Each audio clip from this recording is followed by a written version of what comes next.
Assalamualaikum warahmatullahi ta'ala wabarakatuh. Alhamdulillahi rabbil alamin. Wa sallallahu ala sayyidina Muhammadin wa ala alihi wa sahbihi wasallam. Amma ba'du.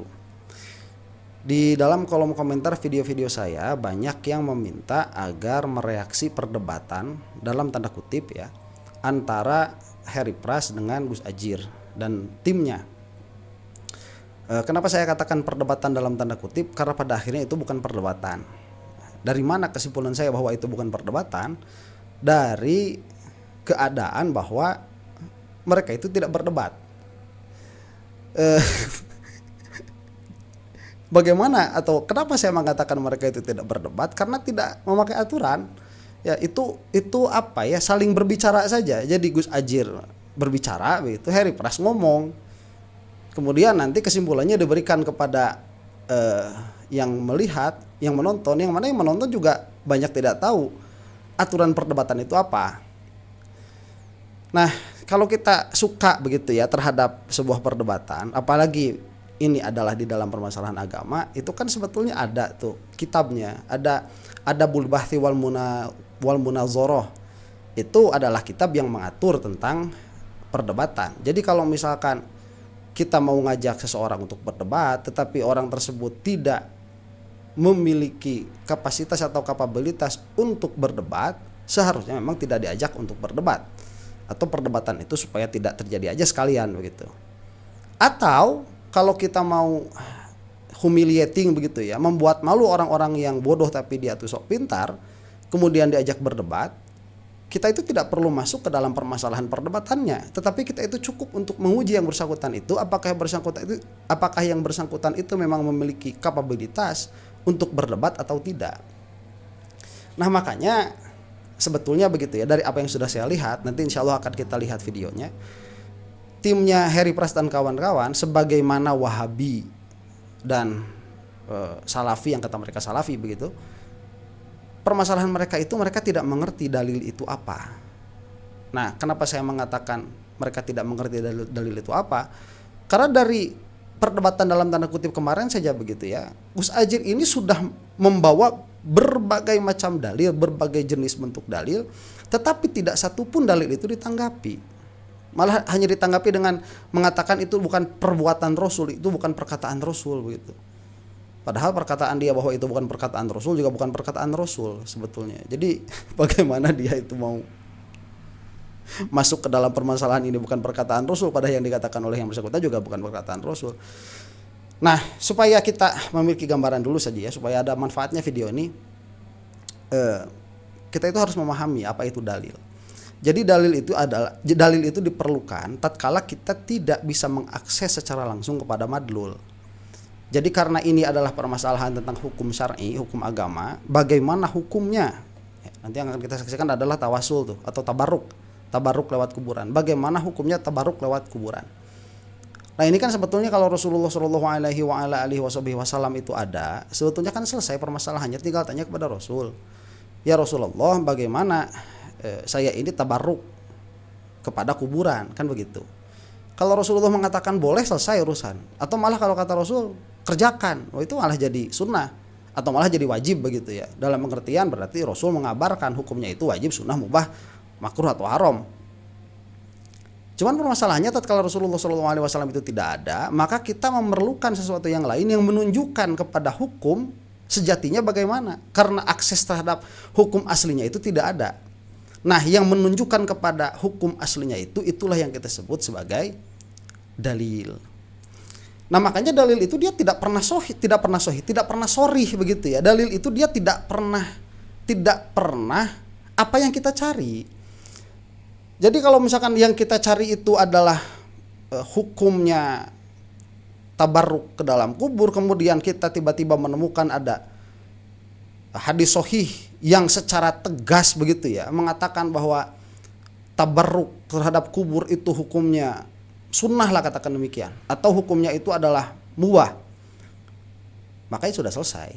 Karena itu bukan dalil, itu adalah madlul, itu adalah apa yang kita cari.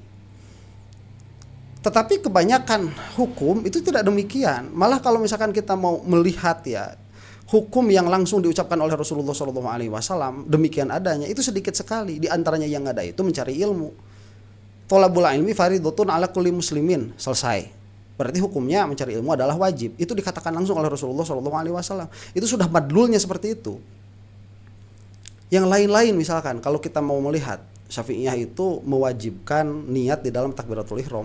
Itu tidak ada dalilnya secara langsung. Misalkan qala Rasulullah SAW, an-niyatu wajibatun fi takbiratil ihram. Enggak bakalan ada niat itu wajib pada takbiratul ihram, enggak ada. Adanya itu pakai dalil ijmali, innamal a'malu binniyat.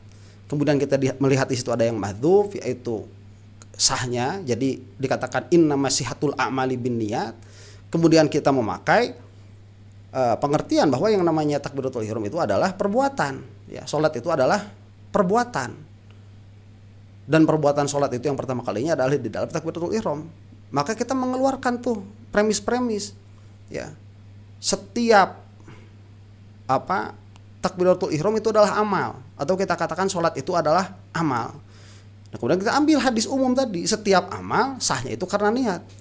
Maka takbiratul ihram itu atau sholat itu harus memakai niat, kan begitu. Jadi itulah berpikir, dan Salafi itu tidak memiliki pola pikir, ya.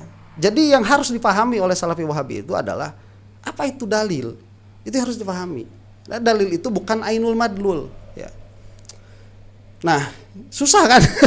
Maksudnya susah itu saya susah untuk kita itu akan menemui kebuntuan tatkala memberikan penjelasan kepada Salafi Wahabi, karena mereka itu makomnya bukan berdebat, mereka itu makomnya belajar.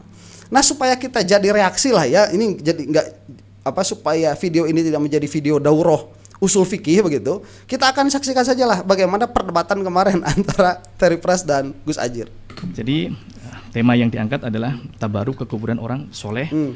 Nah, kita sepakati bahwa untuk sesi pemaparan ini kita memiliki waktu 30 menit dibagi dua. Artinya 15 menit. Ya, 15 menit untuk memaparkan. Kemudian nanti 15 menit untuk memaparkan. Oh, tamam. Ya, baru setelah itu kita masuk kepada sesi biasa tadi 10 terus sesi kedua enggak? Iya. Sesi kedua ini kita punya waktu 30 menit dibagi dua. Baik. Oke, sebentar ya.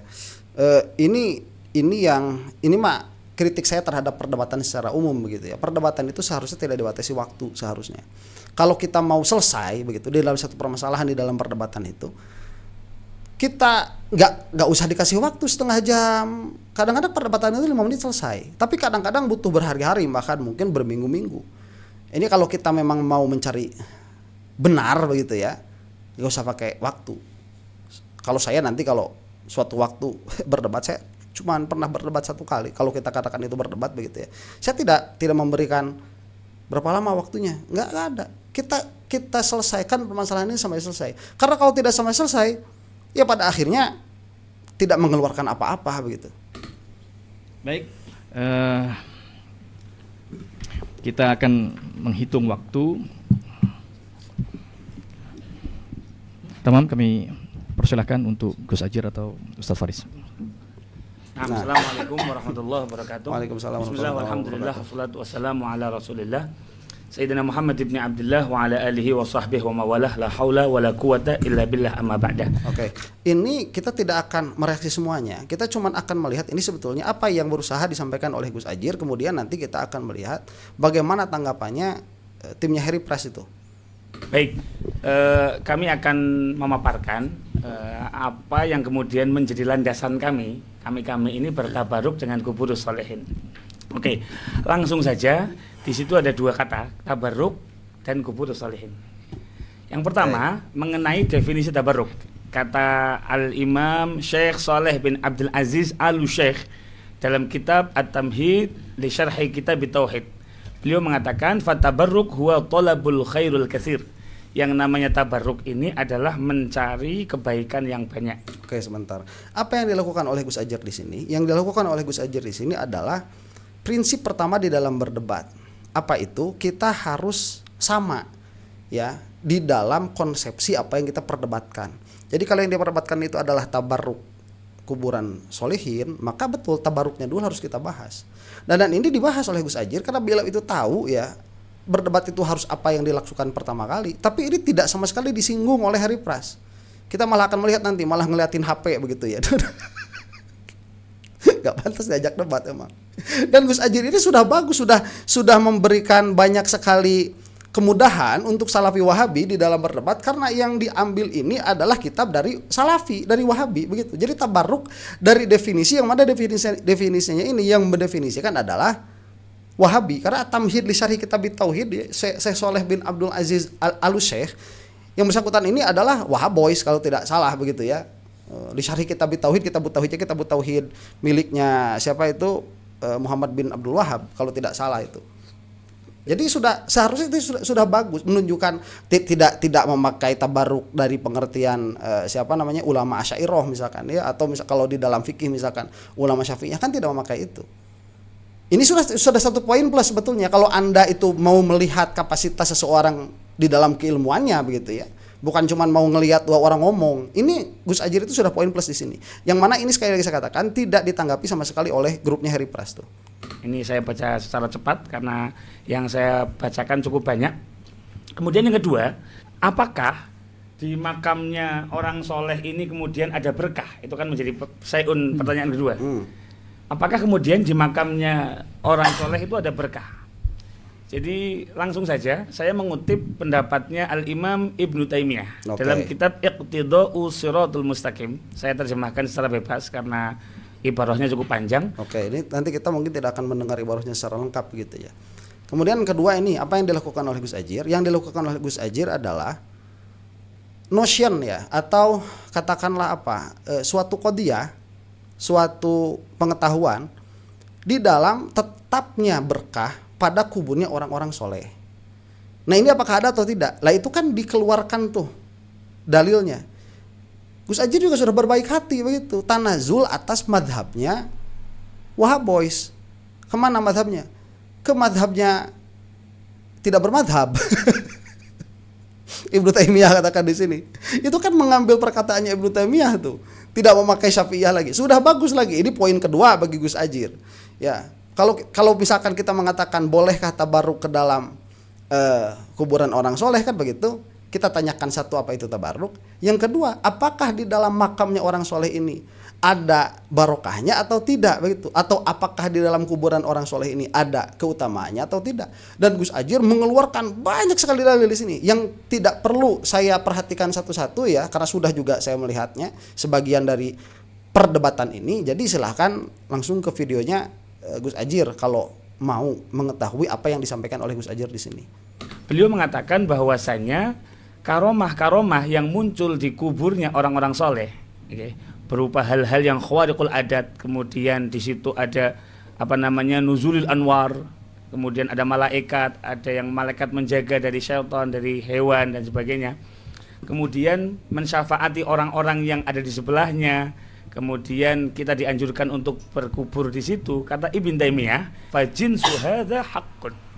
Jadi beliau itu dilihat di Iqtida'us Mustaqim, ini adalah sesuatu yang hak. Jadi tabaruknya sudah kami definisikan, subutul barokah, subutul karomah fi kuburi sholihin sudah kita paparkan. Kemudian dalam pengertian ini kan dianggap dalil tuh oleh Gus Ajir. Dianggap dalil oleh Gus Ajir di sini yang mana itu mengambil perkataan Ibnu Taimiyah seharusnya mencukupi bagi kubunya Heri Pras untuk mengakui bahwa kuburnya orang soleh itu memiliki karomah. Karena Ibnu Taimiyah itu adalah ulama mereka. Nah, mereka itu pengennya apa? Perkataan Rasul begitu pengennya. Gak bakalan ada. Tidak adanya itu karena kenapa? Karena bisa jadi memang Rasulullah SAW tidak pernah berkata demikian, atau pernah berkata demikian tapi tidak pernah ditransmisikan kepada kita, tidak pernah sampai kepada kita. Jadi kemungkinannya banyak. Cuman yang jelas sudah tidak mungkin kita itu untuk mencari perkataan yang langsung dari Rasulullah SAW bahwa kuburannya orang soleh itu ada berkahnya, gak bakalan ada. Nah, sehingga yang diambil itu adalah perkataannya Ibnu Taimiyah, yang mana Ibnu Taimiyah itu adalah ulama mereka. Nah, kenapa ini ilzam? Kita katakan ilzam dalam pengertian apa? Memaksa mereka itu harus menerima perkataan Ibnu Taimiyah, karena Ibnu Taimiyah itu adalah junjungan mereka. Nah sekarang kalau misalkan mereka itu mau mengatakan bahwa perkataan Ibnu Taimiyah di dalam permasalahan ini tertolak, maka mereka itu memiliki kewajiban untuk mengatakan Gus Adjir bahwa yang Anda sampaikan ini dia bukanlah dalil kepada subutnya karomah atau subutnya barokah di dalam kuburannya para wali. Harusnya demikian. Kenapa? Keluarkan oleh mereka dalil juga. Mereka nggak bisa mengklaim atas nama Rasulullah karena Rasulullah itu tidak mengatakan demikian. Lah Rasulullah tidak mengatakan demikian juga tidak menunjukkan bahwa Rasulullah itu mengatakan tidak ada. Tidak mengatakan itu karena Anda tidak menemukan perkataannya. Jadi tidak bisa dipastikan. Sampai sini poin lagi tuh untuk Gus Adjir tuh. Apakah dasar penguat kami untuk melakukan tabaruk semacam ini? Saya bacakan secara cepat. Yang pertama dari Al-Imam Abu Bakar bin Huzaimah. Nah, Oke, sebentar. Pada bagian ini apa yang dilakukan oleh Gus Adjir? Yang dilakukan oleh beliau adalah menyampaikan akhbar ya, kabar-kabar yang sampai kepada kita dari perbuatan orang-orang soleh yang melakukan tabarruk terhadap kuburan orang-orang soleh. Yang dilakukan oleh orang-orang soleh yang tabarruk kepada makam orang-orang soleh. Ini riwayatnya ada bejibun ini diberikan oleh Gus Adjir Ubaidillah. Apakah ini nanti menjadi bahan pertimbangan bagi timnya Harry Price? Tidak sama sekali. Ini kita lanjutin dulu nih. Yang mana beliau memuliakan makam Imam Ali bin Musa Ar-Ridha. Nah, bisa dilihat dalam kitab Tahdzibut Tahdzib. Ini banyak sekali ya. Imam Ibn Hajar Al-Asqalani dalam juz 7 halaman 388. Yang kedua, Al-Imam Ibnu Hibban ta'ala. Kemudian Al-Imam Hasan bin Ibrahim Aba Ali Al-Khalal. Beliau dalam kitab Tarikh Al-Baghdadi juz 1 halaman 442. Oke, dalam bagian ini apa yang dilakukan oleh Gus Adjir? Yang dilakukan oleh Gus Adjir adalah khobar yang sampai kepada kita dari sahabat yang sahabat itu melakukan tabarruk kepada makamnya Rasulullah Shallallahu Alaihi Wasallam. Itu jelas sekali ada, dibawa tuh sama kitabnya dikeluarin. Poin lagi buat Gus Adjir ini. Dia mengatakan bahwa setiap aku punya punya keinginan, maka aku qasattu qabra Musa. Aku menuju ke makamnya Imam Musa bin Ja'far. Dan saya tawasul di sana, maka hajat-hajatku dimudahkan oleh Allah. Aku mudah untuk mendapatkan apa yang aku cintai. Seperti itu. Dan itu pun banyak ya. Itu banyak. Kemudian terus begitu. Saya lewat lagi nih. Kemudian apalagi yang dilakukan oleh siapa namanya Gus Adjir nih? Yang bisa kita paparkan mengenai dalil-dalil orang-orang yang kemudian kenapa kita hari ini bertabaruk dengan kubur sholihin, karena kita mengikuti apa yang dilakukan oleh aslafuna sholihun. Dan kita memang tidak menafikan, Ustaz. Kita tidak menafikan banyak sekali atau mungkin beberapa ya. Ada perilaku nyeleneh yang memang harus kita luruskan. Itu tugas kita bersama, tetapi tentunya kita harus mengingatkan dengan santun, bukan menjuluki kuburiyun, apalagi mengkafir-kafirkan seperti itu. Kita tidak menafikan ada orang-orang yang datang ke kuburan kemudian bersujud. Itu kami tidak setuju. Yang kedua, tawaf di kuburan yang sempat difitnahkan itu di Yaman gitu ya, padahal ternyata di India. Nah, apa yang dilakukan oleh Gus Adjir di situ, yang beliau lakukan adalah beliau juga sama. Ada praktek-praktek tabarruk yang tidak sesuai syariat. Itu kan partikular begitu ya. Sedangkan yang dibicarakan di sini kan perkara global tuh, globalnya dulu, tabarruknya dulu, tanpa qayyid itu tanpa batasan. Caranya bagaimana jangan dulu dipermasalahkan. Cuman tabarruknya ini terjadi dan ini sudah selesai. Definisinya oleh Gus Adjir dikeluarkan, malah tanazul kepada madhab mereka tuh ngambil dari Wahabi. Kemudian tetapnya barokah pada makamnya solihin itu juga sudah dijelaskan. Dengan kitab juga, pakainya siapa tadi? Ibnu Taimiyah. Kemudian praktek para ulama terdahulu yang bertabaruk terhadap kubur itu sudah dipaparkan. Kemudian praktek para sahabat yang tabaruk terhadap kuburan itu juga sudah dipaparkan. Nah ini kan setidaknya begini kepada kita, ini harusnya menjadi dalil itu. Dalil apa? Dalil bahwa aslafuna soleh, orang-orang salaf kita dahulu itu tabarruk terhadap kuburan, selesai. Dan kalau orang-orang soleh itu bertabarruk terhadap kuburan, berarti mereka itu memiliki i'tiqad bahwa tabarruk terhadap kuburan itu minimalnya boleh. Minimalnya. Berarti tabarruk terhadap kuburan itu tidak makruh, tidak haram. Secara umum dulu, kita tidak membicarakan tidak membicarakan case partikular bertabaruknya seperti apa begitu. Nah ini sudah selesai tugasnya Gus Adjir ini. Kemudian yang ketiga tentang sesajen, itu juga kami tidak setuju. Meskipun nanti hukumnya para ulama sudah menjelaskan dalam kitab-kitab beliau. Yang keempat tentang mengambil tanah kuburan. itu juga kami tidak setuju dengan apa yang dilakukan orang-orang dengan mengambil tanah kuburan. Karena kalau itu adalah kuburan mamluk, milik pribadi, itu berarti mengambil hak orang lain. Dan yang kedua, kalau memang itu mauquf, berarti itu mengambil haknya kaum muslimin. Nah, mungkin itu yang bisa kami sampaikan. Baik. Jadi tolong kita mulai, silakan. Sebentar, silakan. Coba lihat ini ya. Dari bejibunnya tadi yang dibawakan kabar-kabar orang salaf dan lain sebagainya, apa yang masuk kepada kepalanya Heri Pras dan kawan-kawan itu? Nggak ada yang masuk sama sekali. Satu pun nggak ada yang masuk. Coba lihat nih.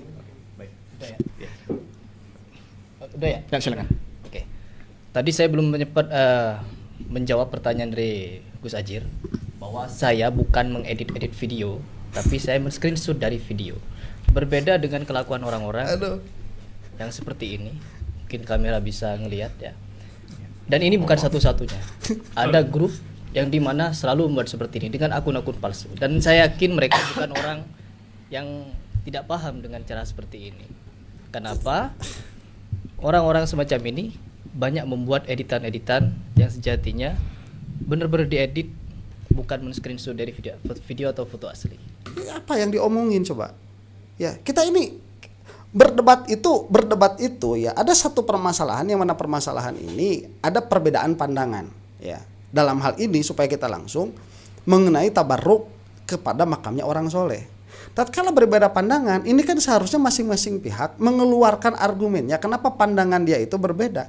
Dan ini terjadi perdebatan, bukan diskusi ya. Masing-masing pihak itu harus saling mengcounter argumen dari pihak yang lain. Jadi permasalahannya ini bukan A mengemukakan argumen, kemudian B mengemukakan argumen. Itu mah bukan debat, itu berdiskusi yang kayak begitu mah. Debat itu, ayo siapa yang mau mengemukakan argumennya, kita uji argumen kamu, begitu. Jadi yang harusnya itu cukup satu yang berargumen, yang satu lagi menguji argumen orang yang berargumen itu, bukan yang satu mengeluarkan argumen terhadap A, yang satu mengeluarkan argumen terhadap B. Tidak terjadi perdebatan ini. Kalau seperti itu bukan debat namanya, saling menjelaskan saja. Ya. Apalagi Heri Pras ini. Permasalahannya adalah tabarruk di dalam kuburan. Kemudian setelah menjelaskan panjang lebar, malah ngomong ini kelakuan orang-orang mengkat-kat video. Saya tidak mengkat video.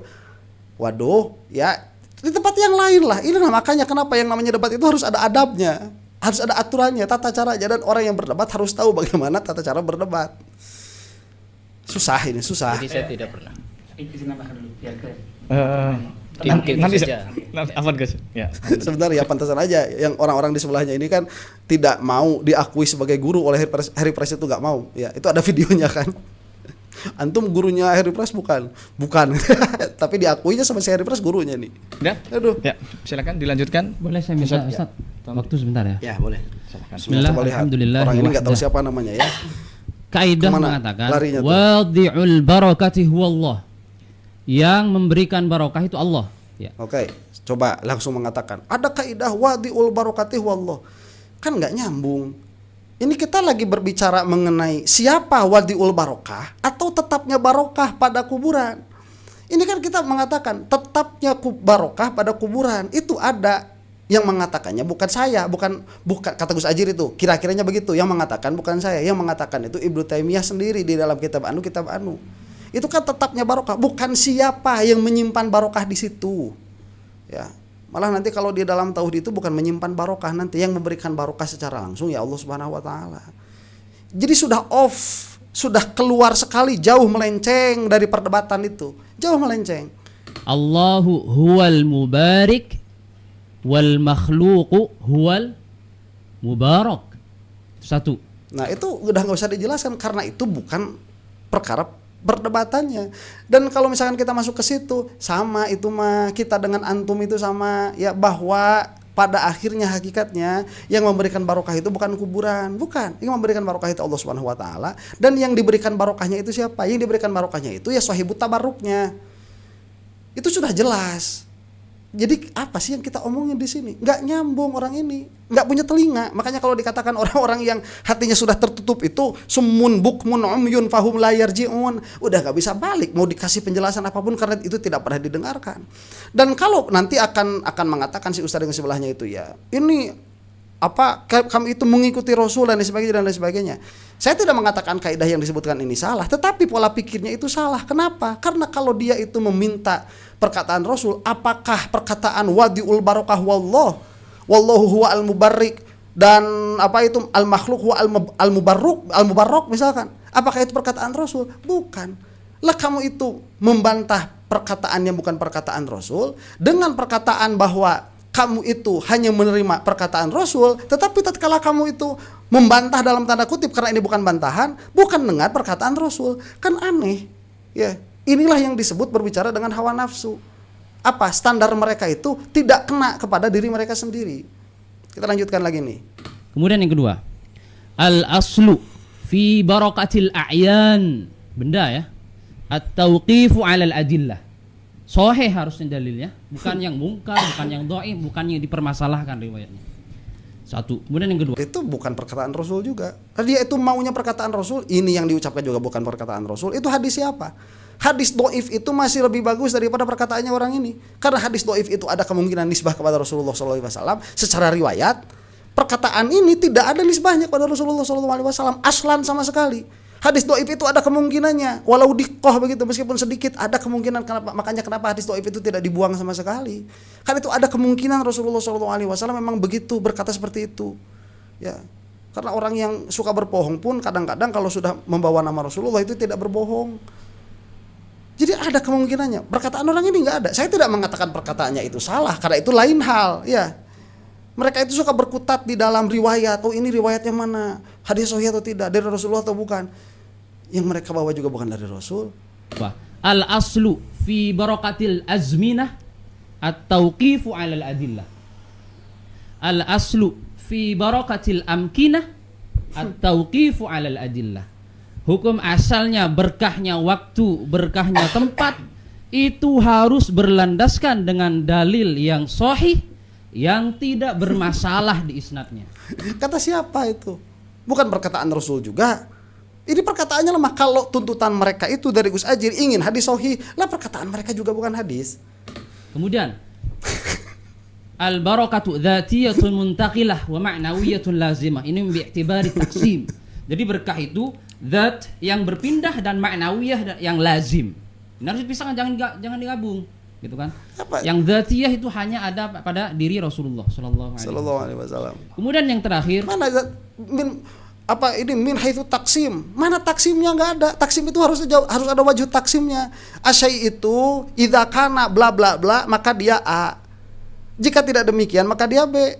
Mana taksimnya? Nggak ada. sifatut tabarruk at-tauqifu 'alal adillah. Ma'u zamzam barokah. Tapi kalau dimandiin ke mobil, aina daliluka? Di mana dalilmu? Di mana dalilmu itu meminta dalil? Dan apa dalil itu? Ya, sudah ke sana. Sekarang gini, perkataan Gus Ajir dari tadi ya banyak-banyak itu mengeluarkan kitab itu bukan pekerjaan satu malam itu. Itu pekerjaan banyak sekali buat ngasih tahu kepada kamu bahwa nih kamu itu ya sudah salah dalam permasalahan ini. Mana ada rod atau tidak? Tidak ada sama sekali. Dan sayangnya kita mungkin tidak akan selesai untuk untuk mereaksi video ini karena masih akan sangat panjang sekali dan susah ya ngomong sama orang yang yang tidak memiliki pola pikir. Jadi mereka itu taunya ngomong dan mereka itu hanya setuju dengan pendapat yang satu tapi tidak setuju dengan pendapat yang lain, tetapi di dalam setuju dengan pendapat yang satu itu mereka itu tidak memiliki argumen kenapa mereka itu harus setuju. Pada akhirnya tatkala diberikan argumen, mereka itu tertutup dari argumen sama sekali. Dan contoh yang paling ideal untuk melihat orang yang sudah summun bukmun umyun fahum la yarji'un, tuh orang-orangnya Harry Plus dan kawan-kawan. Apakah yang seperti itu bisa diharapkan taubatnya? Tidak. Taubat dari apa? Dari kesalahan berpikir. Itu sulit sekali. Demikian mungkin ya yang bisa saya sampaikan. Mudah-mudahan kita semua ada dalam maghfirah Allah Subhanahu wa taala. Wallahu taala a'lam bissawab. Assalamualaikum warahmatullahi taala wabarakatuh.